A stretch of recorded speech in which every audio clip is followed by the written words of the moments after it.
Hi, I'm Alex Elle, and I write books for a living. The Hey Girl podcast was created with sisterhood and storytelling in mind. Hey girl. Hey girl. Hey girl. Hey girl. I'll be sitting down with some phenomenal women to discuss love. I believe we grew distant out of love of some type, like, I don't want to hurt you. Loss. Really don't know what's going to trigger that feeling of grief in any moment. And a topic very important to my work, self-care. Freedom is self-care. It's not about pedicures. It's not about clothing. It's not about trips. Join us as we journey through sharing together. Today on the show, I'm sitting down with an artist who is truly inspiring. Her work is gorgeous, and she's a mom of girls. Her name is Jen Garrido. Her art is truly phenomenal, and I'm excited for you guys to hear a bit of her story about how her art came to be and what her self-care looks like. I hope you guys enjoy this episode. This is Jen Garrido's story.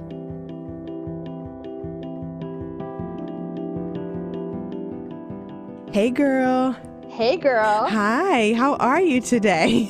Good. How are you? I'm good. I'm so glad we've been able to, finally make this work. Thank you so much for being on the show with us. I'm so happy. Oh my gosh, I cannot wait to talk with you just about all of the things you have going on, your art, your mothering, all of that. But I don't want to give your introduction away. So can you introduce yourself to our listeners? My name is Jen Garrido. I am a fine artist and make work under the name Jen Garrido. And then I also have another business and an alter ego named Jenny Pennywood, and that is my home textile line. I have two kids, one's 7 and one is 8 months old. We live in San Francisco. There's probably more, but that's fine. That's you in a nutshell, and that is awesome. Thank you. So I want to dive right in. So I forget how I found you, but I know it was probably through CSUN, which was a brand of yours, and still is a brand of yours, right? You guys are relaunching, correct? Yeah. So we took a pretty substantial hiatus, and then we are launching a mini collection of just women's and kids tops. So we're relaunching. I'm so excited about that. But that's how I found you. And I had the pleasure of meeting you at In Good Company's conference in September. And I was having a fangirl moment. I just was so excited. I literally was having a fangirl moment. And I had just bought the swaddle and the wrap from Solly Baby, the collaboration that you guys had. So when I saw that you were there, I was like, oh my gosh, like, what do I say? She's so great. I love her work. That's ridiculous. That's totally ridiculous. Because I was having also a fangirl moment too, because I do follow you on Instagram and I'm a big fan. And I was like, oh, wow. Well, because when you did buy the stuff from CSUN, I remember Lena was like, Alex Elle just bought some stuff from CSUN. And I was like, what? I don't know. We were excited. I was so happy. I was, thrilled. And so funny. My 10-year-old, she was actually wearing her CSUN the other day, her leggings. So I'm just, goodness, I'm just so happy to have you on. Okay, so let's dive in. So we have a little bit of information about who you are. And I really want to talk about your journey through entrepreneurship as a mother of 2 and living in San Francisco as a fine artist, and also, just how you're navigating that space of motherhood and being an artist. So I guess let's start with some background of how you chose fine art and when did you fall in love with art?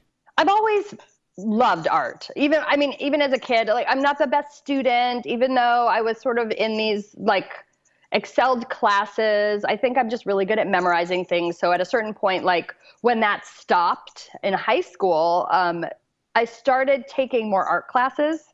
So I was taking art classes instead of math, which was, who let me do that? I have no idea.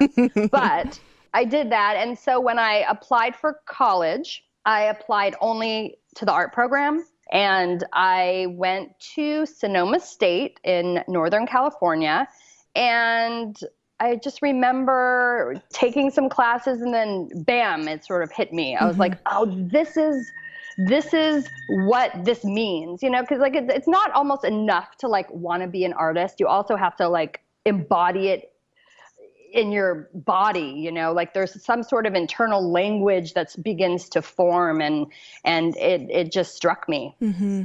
And I was maybe 19 or 20 when I started to sort of really understand what that meant. And at that point, that's all I did. That's awesome. How has your love for art and creating impacted how you move through the world? Because I feel like I have a lot of friends who are fine artists, actually. I have like 5 or 6 friends who majored in fine art in college. Mm-hmm. And how they move through the world, I feel like they see differently. You guys see art in everything, in the way the wind blows, in how a building may look, in how the colors intertwine in the sky that day, and I know that may sound so dramatic, but it's the truth. And I just wonder how that love of art has impacted how you move and navigate through the world. There's so many different ways in which to be an artist in the world. I started out as a fine artist. So painting and drawing is my thing. I'm very process oriented. And I feel like I bring that process-oriented, creative, problem-solving way of thinking to sort of everything I do, even like sort of down to like when I used to wait tables. I almost feel like it was an art as well. It sounds silly, but like there's just something about the way like the brain sort of picks up on figuring things out. I do that at home while I'm cooking dinner, and I do it in the exact same way as when I'm like sitting here trying to figure out how to make a painting. Or trying to figure out how to like get a shirt made. Yeah, I mean, I feel like it applies to all different kinds of things, if that makes sense. It does make sense. So how did you figure out, okay, I'm going to start my own line, I'm going to sell my artwork, and then you've turned your artwork not only into things you can hang on your wall in your house, but things you can wear and things you can just have around in the home, like your dish towels and pieces of that nature. When were you deciding, this is what I want to do, yes, and I also want to do this and that with my art as well? That's been quite a journey, actually. So I went to undergraduate school. And I majored in, I got my BFA in painting, like a diehard painter. Mm-hmm. That's how I feel on the inside, and that's what I wanted to do. So then I went to graduate school at Mills College in Oakland. Something happened there. I did not have a good experience. Granted, I was really only like 24, 25, 26 years old. So I really hadn't made art outside of an educational setting. So then I went back into graduate school. It wasn't the right fit for me. Mm-hmm. And I have a lot of different opinions about people going to get their master's in fine art for studio art because of my experience. It just was not good. Mm-hmm. And my painting got lost somewhere. So I started doing photography, which was fine. And back then, like, there was not even a digital camera. Oh, it's wow. So sad how old film? I am. Wait, I don't even think I had email back then. And this was in like 1999. And then I got out of graduate school and I felt very beaten down. I stopped doing art. I decided I wanted to be a kindergarten through 8th grade art teacher. So I ended up doing that. And I started to revisit my practice. So things sort of started to slowly like reintegrate themselves into my life, like my art studio practice. And then in 2008, when I turned 30, I decided I'm not going to teach anymore. If I want to be a full-time working artist, it's either going to happen now or never. So I quit my teaching job. And at that time, I had some galleries that I was working with. I was an affiliate artist at the Headland Center for the Arts, which is like a beautiful art space at the coast up in Marin. And so I quit teaching. I was doing full-time art. Everything was going really well. And then the economy dumped. So in 2008, everything that I was doing that was making me money stopped. All my galleries closed, and I did not sell another painting for several years after that. How did that impact your belief that you could live off your art?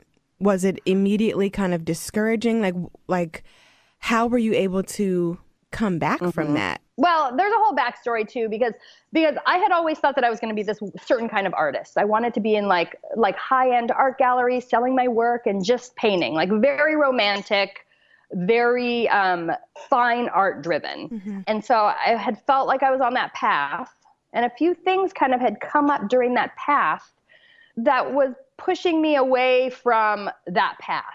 A few blogs posted about my work, and my work kept getting pushed into this very commercial space, but I kept fighting against it. I'm like, I don't want to be a commercial artist. Right. And I was feeling really bad about that. Like there was something wrong with working more commercially. At that time, like that's what I was thinking and feeling. So in 2008, when that economy crashed, I had to really think of what I was going to do. And so what I decided to do was give myself an alter ego, Jenny Pennywood, and she would be my commercial like lady. I started doing weddings. I would take all my commercial work that way. And that's how I started to make money, is through Jenny Pennywood. And Jen Garrido just sort of sat there and like relaxed. Right. And so that was my response to the economy falling apart, was like basically creating a new person within myself. And I always have wanted to be a businesswoman, have my own business, work for myself. I always felt drawn to that. I was never sure how that was going to look.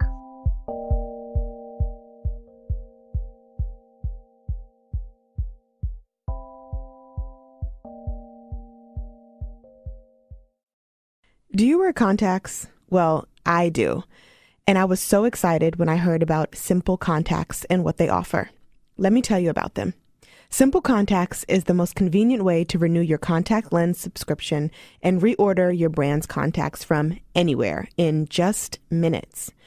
So here's how it works. When you need to renew your prescription, it takes 5 minutes. All you need to do is grab your phone or your computer. Simple Contacts offers a 5-minute vision test. It's reviewed by a licensed doctor. You receive a renewed prescription and you can reorder your contacts. All you need is your current contacts, an internet connection, and 10 feet of space. So basically, you're taking your vision test right from your device. Simple Contacts is awesome because the vision test is self-guided and takes under 5 minutes. It only costs $20, and when compared with an appointment without insurance, that would cost you over $200. In addition, Simply Contacts has been rated 5 stars over 3,000 times in the App Store. And lastly, with summer right around the corner, there should be no reasons why you don't have your contacts on hand. Use Simple Contacts to update your prescription and stock up for the summer. If you're interested and you wear contacts, Simple Contacts is offering $30 off with the code HeyGirl at checkout. Go to simplecontacts.com/HeyGirl to get your $30 off. Again, that's simplecontacts.com/HeyGirl. Please keep in mind, this isn't a replacement for your periodic full eye health exam. Simple Contacts is offering you $30 off at simplecontacts.com/HeyGirl. Again, that's simplecontacts.com/HeyGirl for $30 off your order.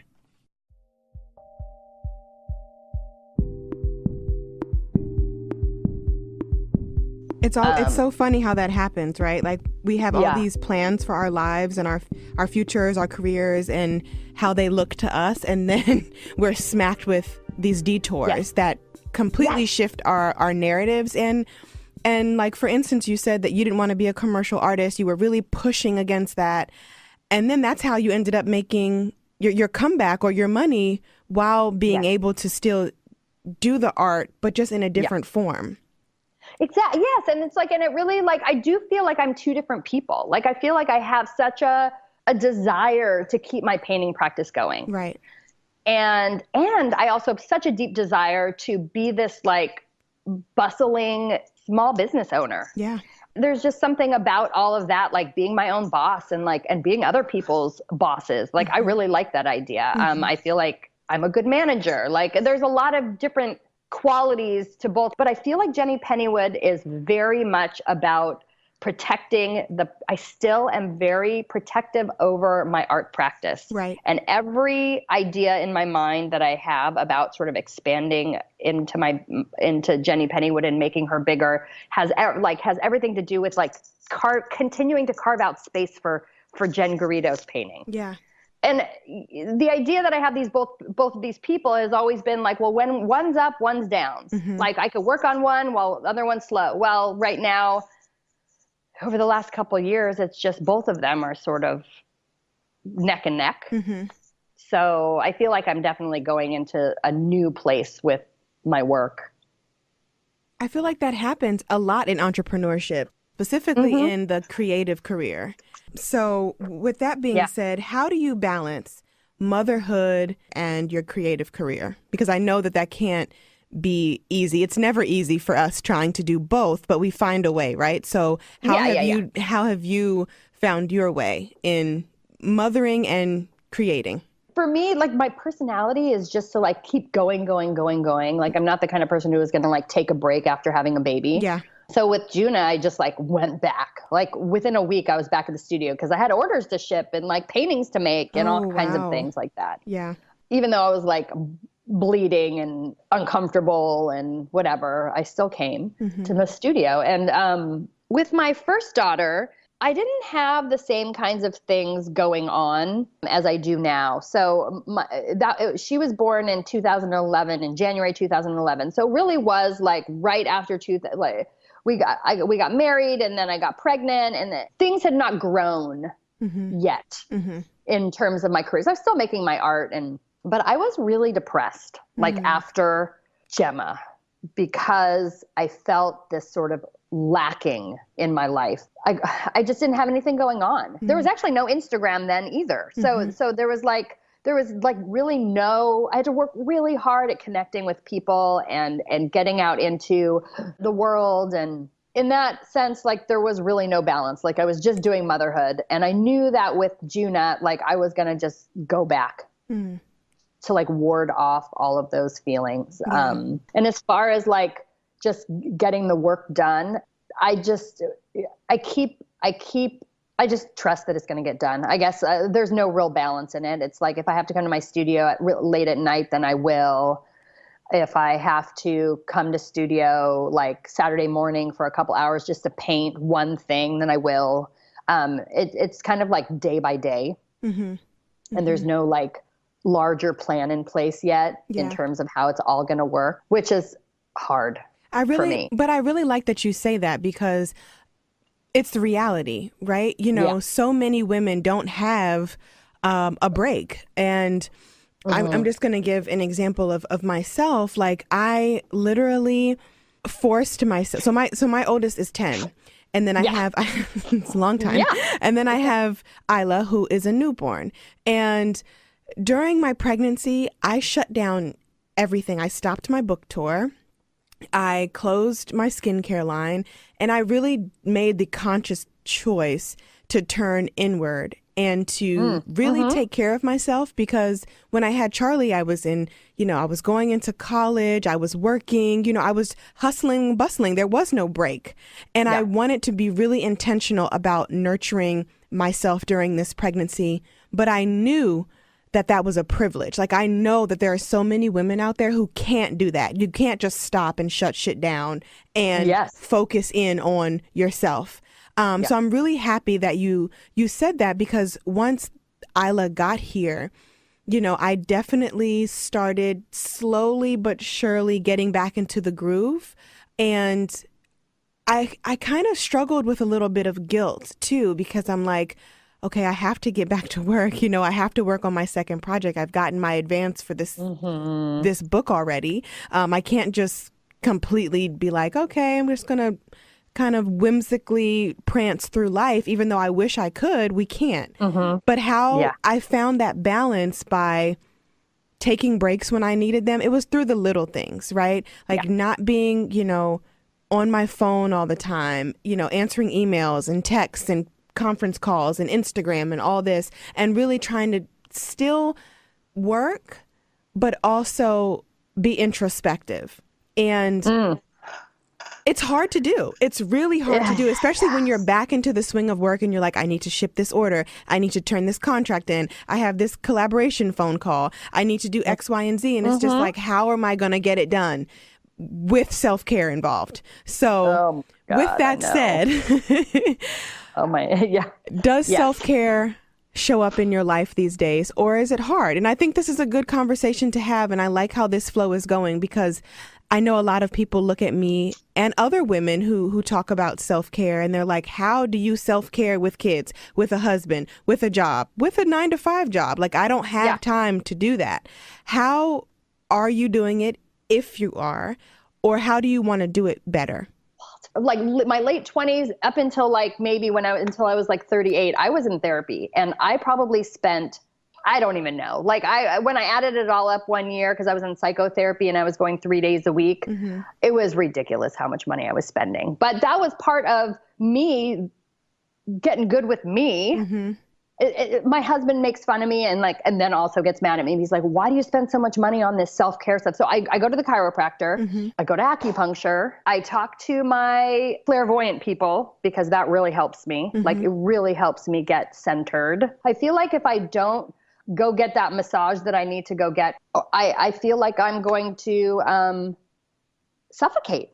Like, if I'm not like keeping up with those things that make my body and brain work together, then so many other things are not possible. Yeah. If that makes sense. No, like it does. It does. My parents are not self-care people. And my sister just recently started doing so much self-care. She wakes up at 4:00 in the morning, exercising, like she does her essential oils, and you really see this like difference vibing off of her. It's pretty exciting. I'm totally okay with like almost spending all the money that I have in all the ways to make me feel like I can like take on the world. So how about when people don't have the money to do massages and the chiropractor and essential oils and things like that? Because I know sometimes people have even asked me like, I don't have money for, a manicure or a massage. And I tell people all the time, self-care doesn't have to be expensive. Self-care can take 5 minutes of sitting at your desk, breathing, doing your meditation, taking out your journal for 5 minutes and writing down how you're feeling in that moment. So when it comes to you, maybe you're not having a financial self-care week, right? And you really just kind of need to step away from home or the husband or the kids. Where do you retreat to as an artist and a mother and a wife to be able to kind of find your center in those moments when you just need like 5 minutes? First, I'd like to preface this by actually, I don't have any money. So like all the self-care that I do I still do it even though we are financially struggling. Just wanted to say that. But for me, I feel very lucky that painting helps me get centered. It helps me have that internal conversation that I need to have with myself.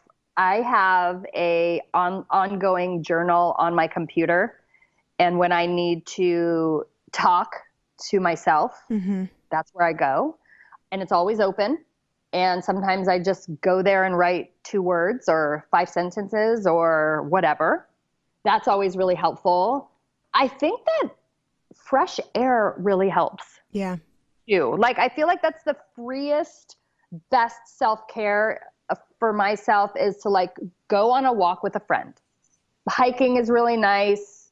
A lot of people find that nature is the best medicine.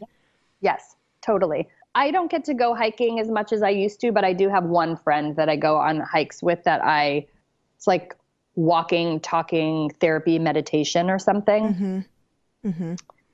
But I don't get to do that very often. But that's free. That is free. Nature is always free. You can go outside and just breathe for 5 seconds.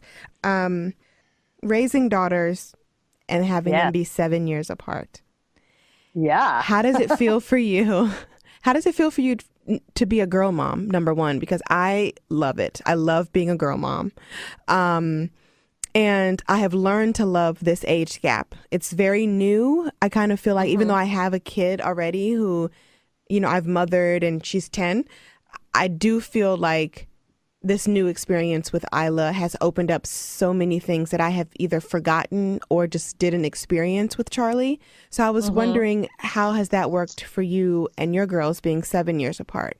Well, so far, it's so lovely seeing the older one loving on the younger one And we are not experiencing that, I wouldn't say like the jealousy, the sibling rivalry. I feel like when they're close in age, I hear people talking about that, but I don't see that with my girls, which is nice. Gemma's the older one, and I had her when I was 36. So I see her getting older, and she's like, almost feels like she's becoming a teenager. Mm-hmm. And then I have this little baby. It feels good. Like the idea that Gemma is going into the second grade, like that she's way more self-sufficient. That's really nice. Yeah. Her attitude is getting huge, which is hard because we've got this little baby like crying over here and then this like sassy attitude girl, which is hard, but it's fine. As far as the girl thing, I have a sister, and then my sister has 2 daughters. So it's almost, I feel like it's the only thing I know. Mm. So I wouldn't change it. I wanted girls, maybe because I knew that's all I know. So it's all in my mind, that's my script. I want to talk about color and shapes. I was on your website earlier, and that phrase really stood out to me. What moves you to create color and shapes? Because your abstract pieces blow my entire mind. Like I love them. They are gorgeous. What calls you to certain colors and certain shapes? Do seasons have a part of that? Do your feelings have a part in that? How do you get to where the piece starts and then when it ends?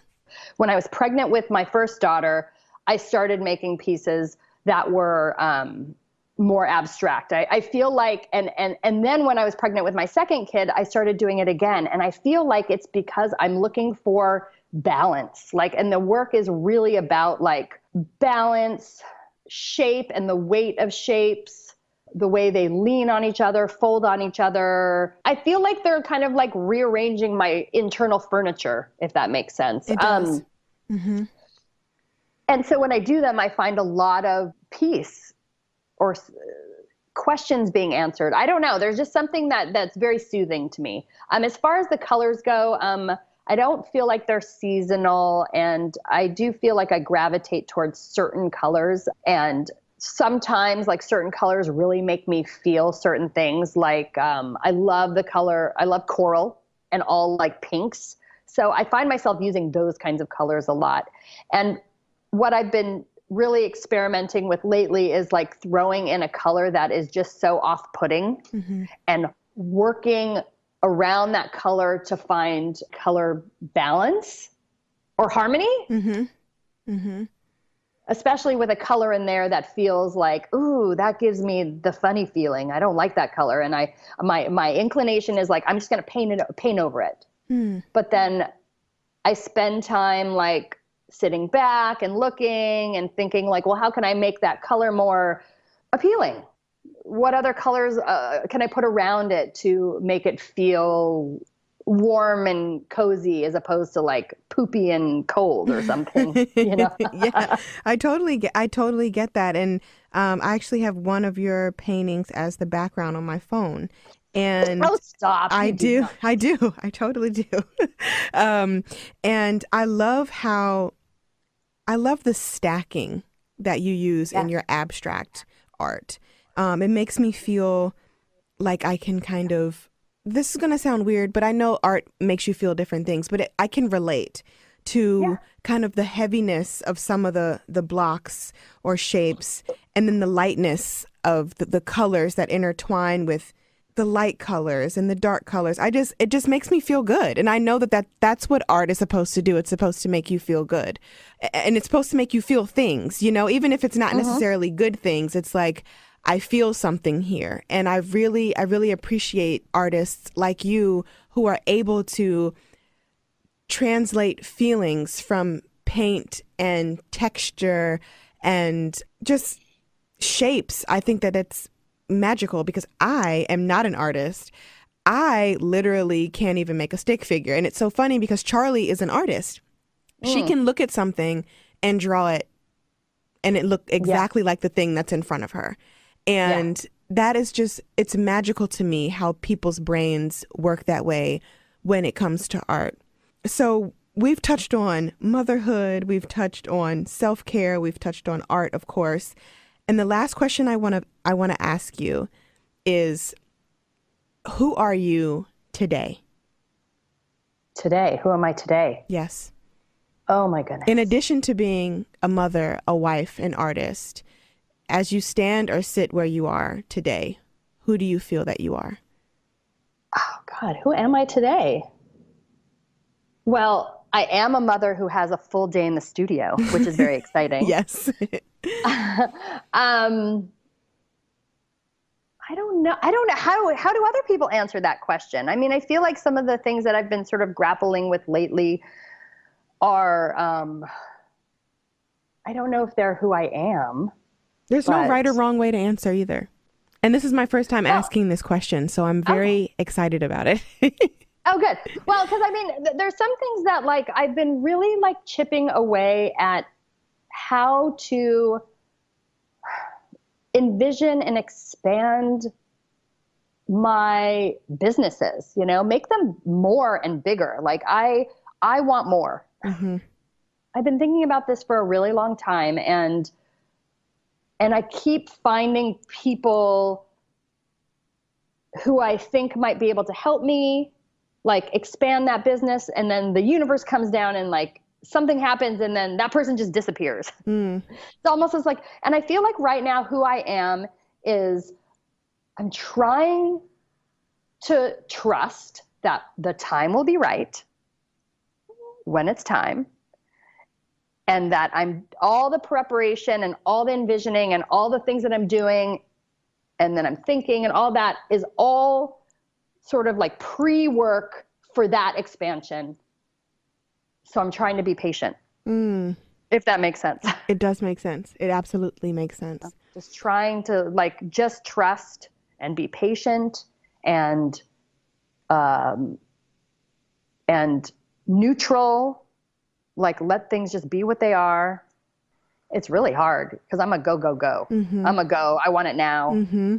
You know, I maybe that's who I am. I'm just a lady trying to be patient. There you go. That's all. That's it. What I am. I love that. I love that. So with that said, I just want to say thank you so much for spending some time with us today. This was a really fun conversation for me.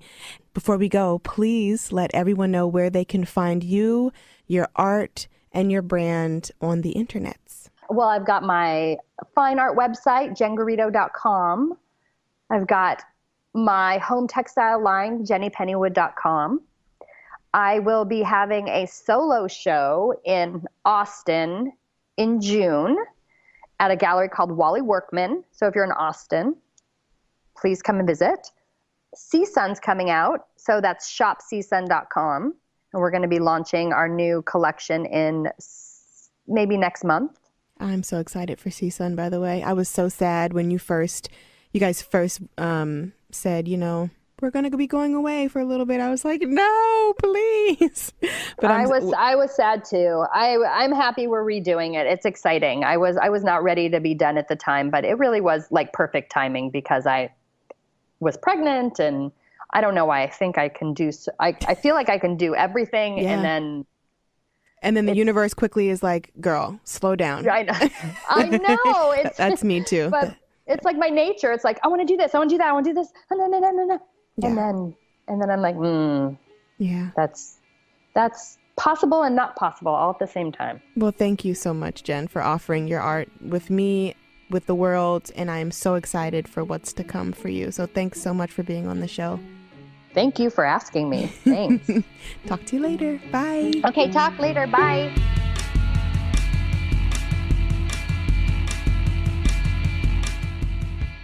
The Hey Girl podcast is a member of the District Productive, produced by Paul Woody Woodhall and me, Alex Elle. Music by DC's own Kokai.